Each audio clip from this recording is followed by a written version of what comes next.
शेवटची चाल संपली. तुका म्हणे हेची करावे मिरासी, बळी संतापाशी द्यावा जीव. जर वास्तविक संत भेटले ना तर ही वतनदारी समजावी आणि त्यांना सर्वस्व अर्पण करावं, जीव सुद्धा अर्पण करावा आपला. खरं आपण जीवच आहोत, आपण देह नाही. देह एक दिवस सोडायचा आहे आणि जीव कोणाचा कधी मरत नाही, तो संतांना अर्पण करायचा. जगामध्ये जीवलग दोघेच आहेत, नंबर 1 देव, नंबर 2 संत. पांडुरंगे येवो पांडुरंगे जीवाची, जीवलगे येवो पांडुरंगे. आता तुम्ही कृपावंत साधू संत जीवलग, जीवाची भावना जाणणारी दोघेच आहेत. शेवटचा दृष्टांत सांगतो आणि शेवट संपवतो. ज्ञानेश्वर महाराज तीर्थयात्रेला गेले होते उत्तर प्रदेशामध्ये. काशीला पोचले. काशी विश्वनाथनी स्वागत केलं आणि मुक्काम केला कुठे? कबीरांच्या घरी. तुकारामांचे एक वैशिष्ट्य महाराज मी बघितलं, गाथ्यामध्ये तुळशीदासांचं नावच नाही. 4092 अभंगामध्ये तुळशीदासांचं नाव आहे, पण कबीरांचं नाव 4-5 वेळा आहे. का? मुस्लिम असून तर कसं काय? तर कबीर हे पंढरीचे वारकरी होते. मस्तक माझा पायावरी या वारकरी संतांच्या. तुकाराम महाराजांनी 4 फड सांगितले, त्याच्यामध्ये कबीरांचा एक फड आहे.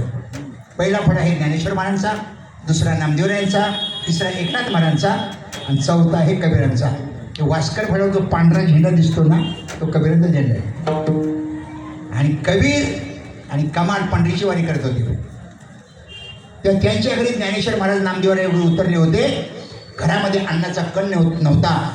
बाप लेकाने ठरवलं चोरी करायची, पण यांना उन्मुख जाऊन द्यायचं नाही. तिथे वस्तीला थांबले होते. बाप ले गेले. कबीर आणि कमाल वाण्याची भिंत तोडली, आतमध्ये घुसले. कमालांनी चांगले चांगले पदार्थ बाहेर काढून दिले. कोल्हापुरी गूळ, गहू, बासमती तांदूळ, चांगले चांगले पदार्थ दिले. आणि दुसरा कोण घुसेल म्हणून म्हणजे आम्ही चाललो. आणि वाणी उठला आवाज ऐकून, आणि त्या वाण्यानी कमालाचे पाय धरले. कमालाने सांगितले, बाबा मुंडका उडवा, पण संत विनमुख जाता कामा नये, शिर उडवा.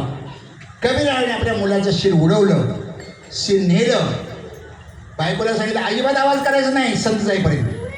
टोपल्याखाली मुंडकं ठेवलं, शिर ठेवलं. अर्थात जेवण केलं. इकडे मात्र वाण्यानी राजाला तक्रार केली. राजाने सांगितलं याला मुंडकं वेळत नाही, धडाला फाशी द्या. एवढं तर निष्ठुर होता. म्हणून कमालाच्या धडाला फाशी दिली चौकामध्ये. सकाळ सकाळी जेवण झालं, पंगत झाली आणि मग ज्ञानेश्वर महाराज नामदेवराय निघाले. दिंडी निघाली, रामकृष्ण हरी रामकृष्ण हरी रामकृष्ण हरी, आणि बरोबर चौकात दिंडी आली. आणि चौकात दिंडी आल्याबरोबर त्या धडानी असा नमस्कार केला. धडानी शिर नव्हतं, बघितलं असेल कसे काय. ज्ञानेश्वर महाराज म्हटले, अरे कबीर हा काय प्रकार आहे? खाली मान घातली. म्हटले हा हे धड माझ्या मुलाचंच म्हणजे कमालच आहे. शिर कुठं आहे? शिर घरी आहे, घेऊन ये. कबीर घरी गेले, कमालाचं शिर आणलं. ज्ञानोबरांनी त्या धड्याला लावल्याबरोबर कमल जिवंत झालं. म्हणून नामदेवराने एक अभंग लिहिलेला आहे, संतांची पायी खर्चावे शरीर, बोलतो कबीर कमालाशी, कमलाने शिर खंडोनी आपली, संत मानवले त्या लागी, नामा म्हणे त्यांचा जन्म सफळ झाला आणि वंश उद्धरला कबीराचा. ज्याच्या घरी खावे त्याचे सर्वस्वही न्यावे, तुकाराम महाराज म्हणतात. तुका म्हणे हेची करावी मिराशी आणि बळी संतापाशी द्यावा जीव. आपला जीव त्यांना अर्पण करावा, हीच आपली मिराशी समजायची, वतनदारी. संतांची सेवा केली ना तर 5 जणांची आपोआप सेवा होते. नंबर 1 संत, नंबर 2 देव, नंबर 3 ब्राह्मण, नंबर 4 गुरु आणि नंबर 5 आईवडील. संत हे संत आहेत, संत हे देव आहेत, संत हे गुरु आहेत, संत हे ब्रह्म असल्यामुळे ब्राह्मण आहेत, आणि संत हे आईवडील सुद्धा आहेत. तुम्ही संत माय बापू कृपावंत काय नाही पदित कीर्ती होणं, हे महाराष्ट्राचं भाग्य आहे. हे सगळे संत जवळजवळ महाराष्ट्रामध्ये आहेत. नाथ महाराज, नामदेवराय, ज्ञानोबराय, तुकोबराय, कुठल्या तरी संताशी संलग्न राहा, त्यांची सेवा करा आणि आपल्या जीवनाचं कल्याण करा. झाली वेळेवरती सेवा. तुकोबरायची चरणी समर्पित करतो. बोलण्याच्या ओघामध्ये माझा टोमणा कोणाला लागण्याचं क्षमा करा. आणि काय बरोबर असेल माझ्या गुरूंची ज्ञानोबा तुकोबांची कृपा तरी नोंदण्यात पुरते आदिकते सरते करुणी घ्यावेत मते भिनवितासे.